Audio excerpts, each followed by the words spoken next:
स्वागत है आपका अपने YouTube चैनल माइंड कॉस्मोस में। आज हम लेकर आए हैं MA ज्योतिष, जो इग्नू ने इसी साल से शुरू किया है प्रोग्राम MAJY के नाम से। MA ज्योतिष के असाइनमेंट्स आ चुके हैं और आप सब लोग इसी प्रयास में होंगे कि किस तरह से असाइनमेंट बनेंगे, कहाँ से स्टडी मटेरियल मिलेगा और कितने शब्दों में हमें किस प्रश्न का उत्तर देना है जिससे हमारे अच्छे अंक आ सकें। साथियों, ये सब बातें जो असाइनमेंट है उस पे इग्नू ने साफ साफ लिखा है कि पेज भरने से, कॉपी भरने से या किताब में से वैसा का वैसा उतारने से तात्पर्य नहीं है इन असाइनमेंट्स का। इग्नू जानना चाहती है कि आपने जो किताबों से पढ़ा उसमें से आपको कितना ज्ञान प्राप्त हुआ, आप उसे अपने शब्दों में कैसे लिख सकते हैं। इस आधार पर आप अपने असाइनमेंट्स बनाएंगे। देखिए, जैसे मैंने आज ये पहला ही पेपर का असाइनमेंट खोला हुआ है, MAJY 001 भारतीय ज्योतिष का परिचय एवं ऐतिहासिकता। साथियों, जुलाई 2021 में जिनका एडमिशन हुआ है उनके लिए भी यही असाइनमेंट रहेंगे और जनवरी 2022 में जो एडमिशन ले रहे हैं या लेंगे उनके लिए भी यही असाइनमेंट रहेंगे। इसके बाद देखिए, MA ज्योतिष का ये कार्यक्रम है। यहाँ बिल्कुल स्पष्ट शब्दों में लिखा हुआ है, यह स्तरीय कार्य शिक्षक जांच सत्रीय कार्य है। इसके लिए 100 अंक निर्धारित हैं। इस सत्रीय कार्य में पूरे पाठ्यक्रम से प्रश्न पूछे जाएंगे। उद्देश्य, आपने पाठ्य सामग्री को कितना समझा है और आप उसे अपने शब्दों में कैसे प्रस्तुत कर सकते हैं, इसी का मूल्यांकन करना इस सत्रीय कार्य का उद्देश्य है। यहाँ पाठ्य सामग्री की पुनः प्रस्तुति से तात्पर्य नहीं है।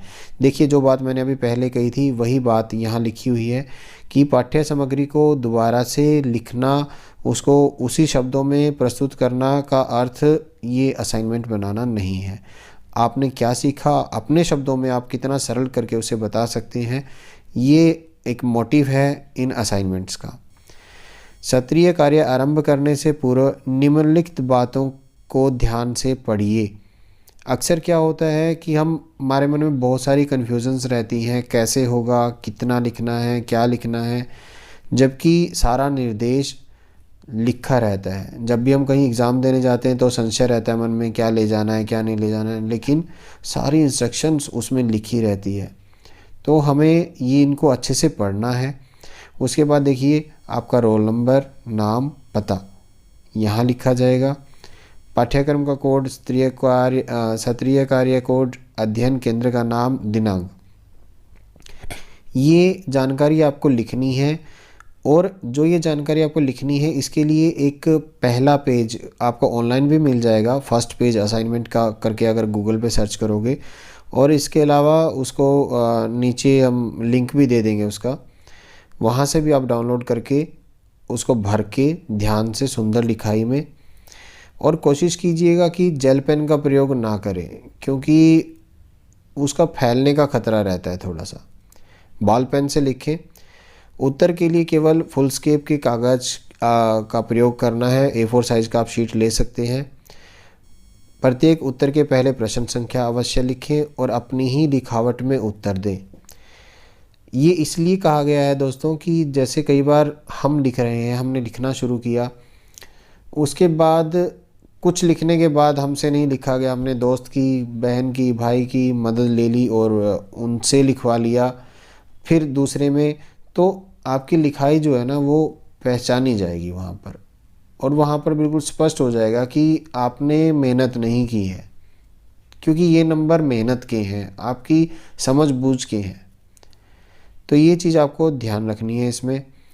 इसके बाद ये पूरा करके निर्धारित तिथि तक अपने कोऑर्डिनेटर को जमा करवाना है। वो जैसा भी हमारे पास इंस्ट्रक्शंस आएंगी कि ऑनलाइन जमा करवाना है जैसा कि पिछली बार हुआ था, या स्टडी सेंटर में जाकर हमें जमा कराना है, तो जैसा भी होगा उसी अनुसार हम इसको जमा करवाएंगे। सत्रीय कार्य जमा करने की अंतिम तिथि दे रखी है। जुलाई 2021 के लिए 30 अप्रैल 2022 तक जमा करवाना है और जो लोग जनवरी 2022 में एडमिशन लेंगे उनको 31 अक्टूबर 2022 तक जमा करवाना है। ठीक है, आशा है यहाँ तक आपको समझ में आ गया होगा। इसके बाद कैसे उत्तर देने हैं हमें। सबसे पहले अध्ययन कि सबसे पहले सत्रीय कार्य को ध्यान से पढ़ें, पुनः इससे संबंधित इकाइयों का अध्ययन करें कि जैसे पहले हमने क्वेश्चन पढ़ लिया, फिर हमने किताब में ये देखा कि कौन कौन सी यूनिट में ये वाला क्वेश्चन है या इससे संबंधित जानकारी दी हुई है। अंत में प्रत्येक प्रश्न के संबंध में सभी महत्वपूर्ण बातें नोट कर लीजिए और तार्किक ढंग से पुनर्व्यवस्थित कीजिए। अपने उत्तर का प्रारूप लिखने से पूर्व नोट की गई बातों पर विचार कीजिए। निबंधात्मक और टिप्पणी परक प्रश्नों के आरंभ और उपसंहार का विशेष ध्यान दीजिए। उत्तर के आरंभिक अंश में जब आप उत्तर लिखना शुरू करेंगे तो उसकी शुरुआत में जिस प्रकार हम निबंध लिखते हुए पहले भूमिका देते हैं, उसी प्रकार प्रश्न का पहले छोटा सा परिचय देंगे। उसके बाद उत्तर की शुरुआत जहाँ से हम करेंगे वो देंगे कि हम यहाँ से अपना उत्तर लिखना शुरू कर रहे हैं। मध्य भाग में हम मुख्य उत्तर लिखेंगे, जो प्रश्न का मुख्य ध्येय है हम उसको पूरा करेंगे और फिर विस्तार के साथ क्रमबद्ध और तार्किक ढंग से प्रस्तुत करेंगे। उपसंहार में उत्तर का सार लिखना चाहिए। जब हम पूरा उत्तर लिख चुके हैं उसके बाद एक छोटी सी समरी बना दीजिए कि हमने पूरे उत्तर में क्या कहना चाहा है। और इसके बाद देखिए कहा है कि यह सुनिश्चित कर लीजिए कि आपका उत्तर तार्किक एवं क्रमबद्ध हो, वाक्यों और अनुच्छेदों के बीच स्पष्टता हो, दिया गया उत्तर आपकी अभिव्यक्ति शैली और प्रस्तुति के पूर्णतया अनुकूल हो। मतलब जो आप उत्तर लिखें वो आपकी शैली में होना चाहिए, मतलब आपका ही एक उसमें भाव दिखना चाहिए। आपको लगना चाहिए पढ़ते हुए कि हाँ ये मेरी ही लैंग्वेज है। बुकिश लैंग्वेज यूज़ ना करें। आपके लेखन में भाषागत त्रुटियां ना हो और जितना बताया गया है कि इतने शब्दों तक का उत्तर लिखना है उतना उत्तर लिखिए, उससे ज़्यादा शब्द मत लिखिए। इसके बाद देखिए प्रस्तुति।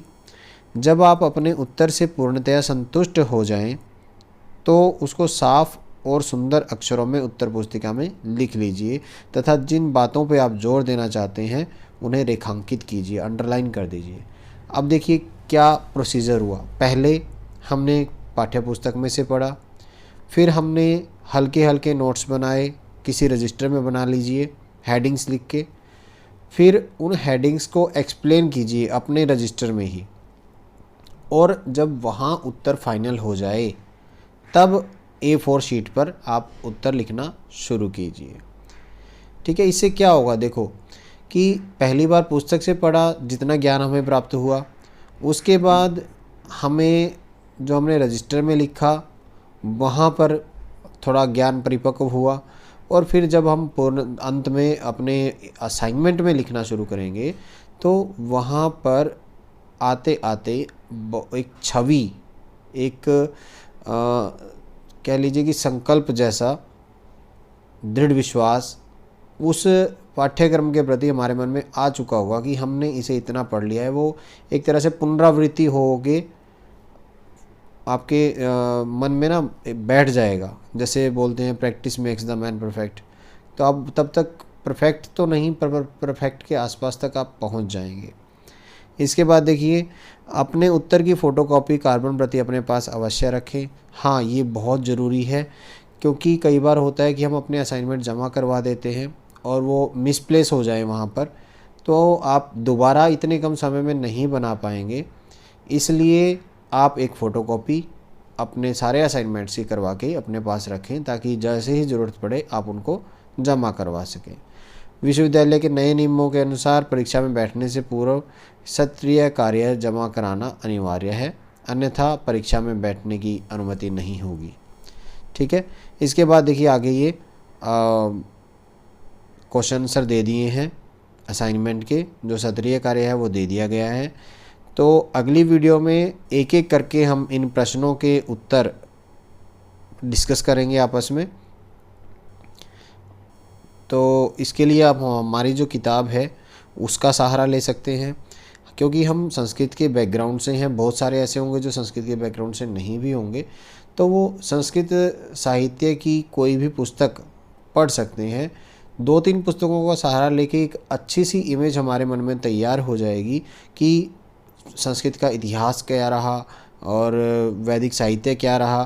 तो केवल एक ही पुस्तक से हम अपने उत्तर को यहाँ नहीं दे सकते हैं, हमें 2 से 3 पुस्तकों का सहारा लेना होगा अगर हमें अपने मन में पूरा एक निश्चयात्मक विश्वास के साथ ज्ञान प्राप्त करना है। ठीक है, जैसा मैं पहले भी कह चुका हूँ कि ज्योतिष में 100% सटीकता की बहुत आवश्यकता है, तभी लोग आप पर विश्वास करेंगे। मेरी एक बात हमेशा ध्यान रखना कि जब हम खुद पर ही विश्वास नहीं करेंगे तो हम दूसरों से अपेक्षा कैसे कर सकते हैं कि दूसरे हम पर विश्वास करें। बस ये बात हमेशा ध्यान में रखना कि अगर चाहते हो लोग आप पर विश्वास करें तो सबसे पहले आप अपने आप पर विश्वास कीजिए, और विश्वास वो तब बनेगा जब हम में ये विश्वास होगा कि जो ज्ञान हमारे पास है वो बिल्कुल पक्का है। ठीक है, इन्हीं शब्दों के साथ धन्यवाद। फिर से मिलते हैं अगली वीडियो में।